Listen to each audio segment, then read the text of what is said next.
बिस्मिल्लाहिर्रहमानिर्रहीम। अस्सलाम वालेकुम। आप देख रहे हैं मुझे मेरे यूट्यूब चैनल पर और मैं मुज़म्मिल अफवान हूँ। PP 52 समड़ियाल ज़िमनी इलेक्शन मुस्लिम लीग नून इस हलके में दोबारा कामयाब हो चुकी है। इस हलके के अंदर बड़े इंटरेस्टिंग रिजल्ट्स देखने को मिले। 2024 के इलेक्शंस के हवाले से अगर मैं बात करूँ तो 2025 का जो बाई इलेक्शन हुआ, चौधरी अशरफ वड़ैच साहब जो मुस्लिम लीग नून के MP थे, उनकी वफात के बाद ये नशिस्त खाली हुई। इस नशिस्त के ऊपर बाई इलेक्शन हो रहा था। यहाँ से मुस्लिम लीग नून ने चौधरी अरशद वड़ैच मरहूम की अहलिया हिना अरशद वड़ैच को टिकट दिया और PTI ने अपने हमायत याफ्ता आज़ाद उम्मीदवार फ़ाखिर निशात गोमन को एक बार फिर इस हलके में आजमाया।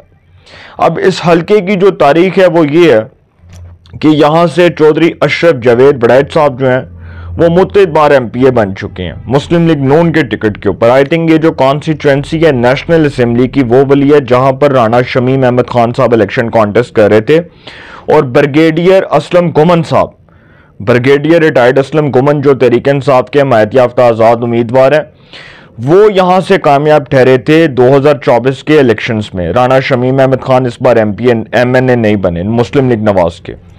तो सियालकोट की ये वाहिद कॉन्स्टिट्यूंसी थी नेशनल असेंबली की जहाँ से मुस्लिम लीग नून जो है वो इस सीट को गेन करने में, रिटेन करने में कामयाब नहीं हुई, बल्कि यहाँ से नून लीग को शिकस्त हुई। हालांकि सियालकोट में नून लीग तमाम सीट्स के ऊपर, नेशनल असेंबली की तमाम सीट्स के ऊपर कामयाब ठहरी है। अब ये जो हलके में इलेक्शन था, यहाँ पर एक बड़ी इंटरेस्टिंग चीज जो है वो ये है कि ये जो गोमन बरादरी है ये भी जट है और ये जो वड़ैच बरादरी है ये भी जट है।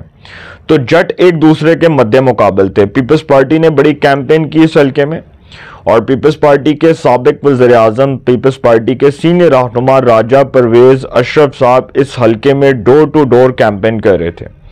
इवन के उनके साथ जो है वो पीपल्स पार्टी की लीडरशिप भी थी पंजाब की, चौधरी कमर जमान कायरा, तनवीर अशरफ कायरा, उसके बाद वो क्या नाम है उनका मुझे नाम भूल गया, असलम गिल साहब और फिर नदीम अफजल चंद साहब। बहुत सी पीपल्स पार्टी की जो सीनियर टॉप लीडरशिप थी वो इस हलके में चौधरी अशरफ जावेद वड़ैच साहब के मुकाबले में अपने जो कैंडिडेट हैं उनके लिए वो मुकम्मल तौर पर कैंपेन कर रही थी और पीपल्स पार्टी का जो कैंडिडेट है वो तो बहुत पीछे रह गया।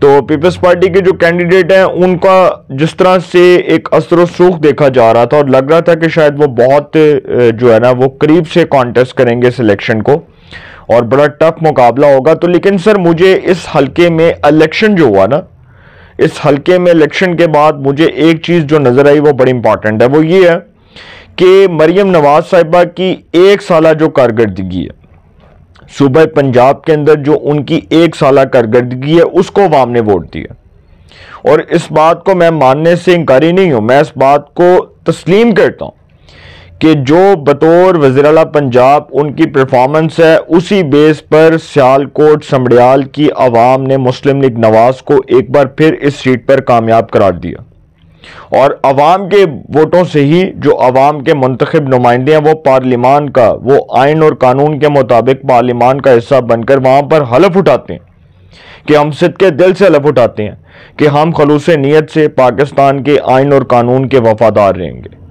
अब हिना अरशद वड़ैच साहब जो हैं, वड़ैच साहिबा जो हैं वो अरशद वड़ैच साहब की अहलिया भी हैं और अरशद वड़ैच मरहूम जो हैं वो नवाज शरीफ के बड़े दरीना और वफादार दोस्तों में शुमार होते थे और वो बहुत क्लोज थे मियाँ साहब के।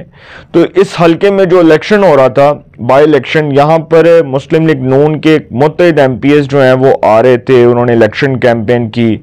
इस हलके में गजाली सलीम भट्ट साहब थे, फिर उसके बाद ख्वाजा आसिफ साहब, मुतअद्दिद जो अरकान असम्बली हैं मुस्लिम लीग नवाज के, अज़मा बुखारी साहिबा और भी बहुत से अरकान असम्बली, मियाँ इमरान जावेद, गजाली सलीम भट्ट, तो सुहेल शौकत भट्ट और भी बहुत से लोग जो हैं वो इस हलके में आए और उन्होंने इस हलके में डोर टू डोर कैंपेन की। मुस्लिम लीग नून को इस हलके में जो कामयाबी मिली है 2024 के इलेक्शन से, सरप्राइजिंगली जो रिजल्ट्स हैं वो बहुत चेंज है।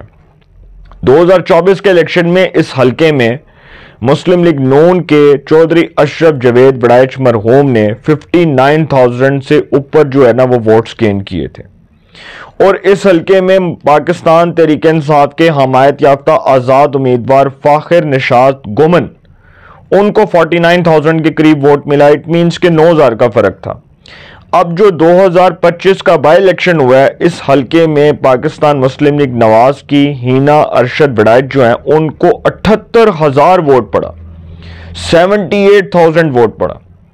अब इसमें इंटरेस्टिंग क्या है वो मैं आपको बताऊंगा। 78,000 उनका वोट है और पाकिस्तान तहरीक इंसाफ के हमायत याफ्ता आज़ाद उम्मीदवार फ़ाखिर निशात गुमन जो है उनका 39,000 वोट है। इट मीन्स कि उनका वोट कम हो गया।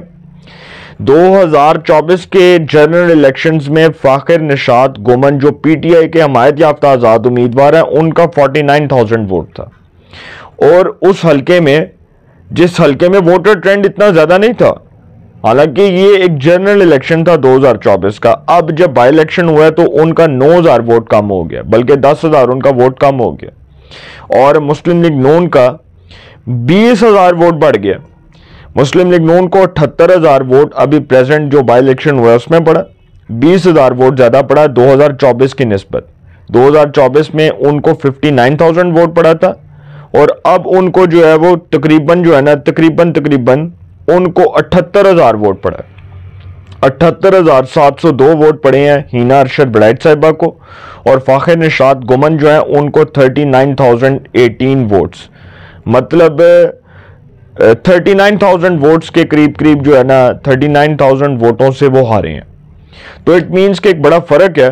और इसमें जो बड़ी इंपॉर्टेंट चीज़ है वो ये है कि जो बाई इलेक्शन होता है उसमें आवाम का जो वोटर ट्रेंड है वो बहुत कम होता है।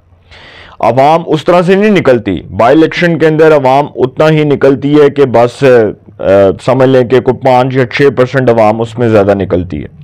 और बाई इलेक्शन के अंदर 60,000 70,000 वोट जो है वो कॉन्स्टिट्यूंसी नेशनल असेंबली की और उस सीट पर इलेक्शन हो रहा हो तो वो वोट भी बहुत ज़्यादा कंसीडर होता है। हालांकि जो शाइस्ता परवेज़ मलिक साहिबा के साहिबजादे अली परवेज़ मलिक साहब जब वो इलेक्शन कॉन्टेस्ट कर रहे थे, मरियम नवाज साहिबा ने कौमी असेंबली की नशिस्त छोड़ी और उस सीट पर बाई इलेक्शन हुआ और हम रिपोर्टर्स और बहुत से सहाफ़ी वहां पर मीडिया कवरेज के लिए गए। तो अली परवेज़ मलिक साहब का जो इलेक्शन था उसमें नेशनल असेंबली की सीट पर इतना ही वोट होता है कि 60-70,000 वोट से ऊपर कोई वोट नहीं जाता। और वही कैंडिडेट थे वो जो मरियम नवाज के मुकाबले में जिन्होंने इलेक्शन कॉन्टेस्ट किया था, इबाद फरूक के भाई, आई थिंक ज़िशान फरूक साहब, तो वो हार गए उस सीट पर। इलेक्शन कॉन्टेस्ट कर रहे थे वो। तो मुस्लिम लीग नून ने जी उस वक्त भी कामयाबी हासिल की थी, उस वक्त भी बाई इलेक्शन हुए थे। अब जो बाई इलेक्शन है उसमें भी नून लीग की जो ये सीट है ये नून लीग रिटेन करने में कामयाब हो चुकी है।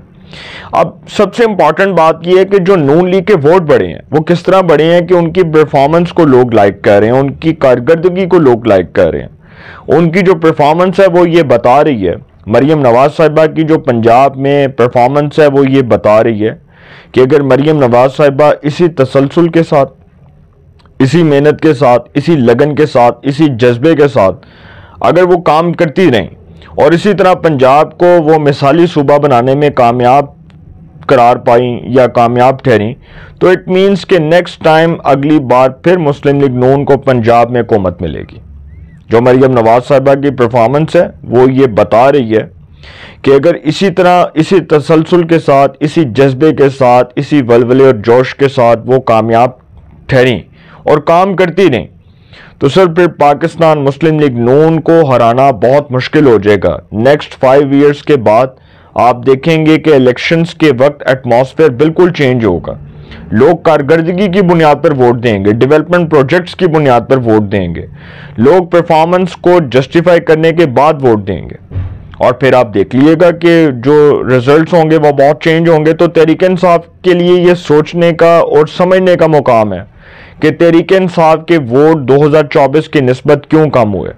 हालांकि जनरल इलेक्शंस में तो ठीक है इतने वोट पड़े, लेकिन बाई इलेक्शन में मेरे लिहाज से तहरीक इंसाफ को ज्यादा वोट गेन करना चाहिए था। पीपल्स पार्टी का पंजाब में सर्वाइवल बिल्कुल दफन हो चुका है। जिस तरह नून लीग का सिंध में दफन हो चुका है, इसी तरह पीपल्स पार्टी का पंजाब में जो लैक ऑफ इंटरेस्ट है वो ये बता रहा है कि पीपल्स पार्टी को आइंदा आने वाले सालों में बहुत स्ट्रगल और मेहनत की जरूरत है। जिस तरह सिंध के अंदर नून लीग की कोई नशिस्त नहीं है, तो सिंध के अंदर नून लीग का भी यही हाल है। इसी तरह पीपल्स पार्टी का पंजाब में ये हाल है। तो नून लीग और पीपल्स पार्टी को सोचना चाहिए कि एक ऐसे सूबे जहां पर उनका कोई वजूद नहीं है, जहां पर उनका कोई नाम नहीं है, वहां पर किस तरह वो अपनी परफॉर्मेंस को बेहतर कर सकते हैं या उसको मजीद बेहतर बनाने की कोशिश कर सकते हैं। क्योंकि एक वक्त था पीपल्स पार्टी का पंजाब में नाम हुआ करता था। 1977 के आम इंतखाबात में पाकिस्तान पीपल्स पार्टी कामयाब ठहरी थी और उसके बाद फिर पीपल्स पार्टी उस तरह से जिंदा नहीं हो सकी। बहुत पीपल्स पार्टी के प्रोमिनेंट लीडर्स थे, अशरफ सोना, उसके बाद नदीम अफजल चंद, तनवीर अशरफ कायरा, कमर जमान कायरा, उसके बाद मरहूम जहांगीर बदर जो मोहतरमा शहीद बेनजीर भुट्टो साहिबा के साथ हुआ करते थे और वो सेनेटर भी रहे, वो MNA भी रहे, मोहतरम एतजाज आसन साहब। उसके बाद बहुत से लोग थे जो पीपल्स पार्टी के थे, पंजाब से मंजूर भट्टू साहब, इम्तियाज सफदर वड़ाइच, बहुत से लोग जो हैं वो आज कहीं नजर नहीं आ रहे, नजर मोहम्मद गोंदल। तो पीपल्स पार्टी का तो सर पंजाब में सर्वाइवल दफन हो चुका है। पीपल्स पार्टी जो है वो पंजाब में बिल्कुल खत्म हो चुकी है। हालांकि राजा परवेज अशरफ साहब ने बड़ी स्ट्रांग कैंपेन की थी, लेकिन उसके बावजूद पीपल्स पार्टी को वो एक्सपेक्टेड रिजल्ट्स नहीं मिल सके। अब जो धांधली की बातें करते हैं सर, धांधली के बारे में तो फिर सारे कहते हैं कि जी धांधली हुई, धांधली हुई। जब इलेक्शन हो जाता है तो मुखालिफ तो यही कहता है ना धांधली हुई। अब पीपल्स पार्टी भी कह रही है, पाकिस्तान तहरीक इंसाफ भी कह रही है। तो ये पाकिस्तान की जमहूरियत की खूबसूरती है, उसका हुस्न है कि जब इलेक्शन होता है तो मुखालिफ कहता है कि धांधली हुई है और धांधली का रोना रोया जाता है। तो धांधली का रोना तो रोना है, जो जीत गए वो जीत गए, जो हार गए वो हार गए। अपनी राय के कमेंट्स में जरूर इज़हार कीजिएगा। इंशाल्लाह एक नए सेगमेंट के साथ फिर मुलाकात होगी। अपना बहुत ख्याल रखिएगा। आला निगहबान।